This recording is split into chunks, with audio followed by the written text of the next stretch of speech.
నల్గొండ జిల్లా మున్గోడు ఎమ్మెల్యే కోమటిరెడ్డి రాజగోపాల్ రెడ్డి జన్మదినం సందర్భంగా టీపీసీసీ నాయకులు బట్టు జగన్ యాదవ్ ఆధ్వర్యంలో అంద మహిళ ఆశ్రమంలో పండ్లు మరియు బిస్కెట్ పంపిణీ చేసిన అనంతరం గాంధీ భవన్లో కేక్ కట్ చేసి శుభాకాంక్షలు తెలిపారు. ఈ సందర్భంగా జగన్ యాదవ్ మాట్లాడుతూ అనునిత్యం పేద ప్రజల సంక్షేమం కోసం పోరాడే ప్రజల మనిషి రాజగోపాల్ రెడ్డి భవిష్యత్తులో వారు ఉన్నత పదవులు పొందాలని, వారి సంక్షేమంలో మునుగోడు నియోజకవర్గం అభివృద్ధి చెందాలని కోరారు.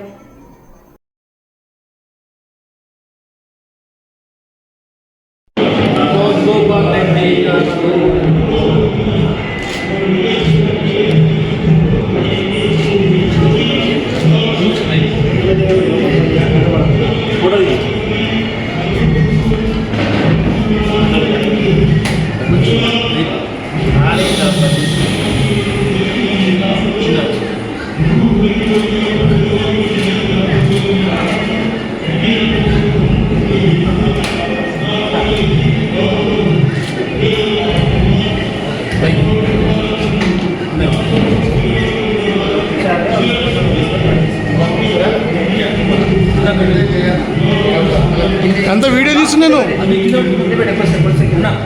వీడియోనే తీస్తున్నా.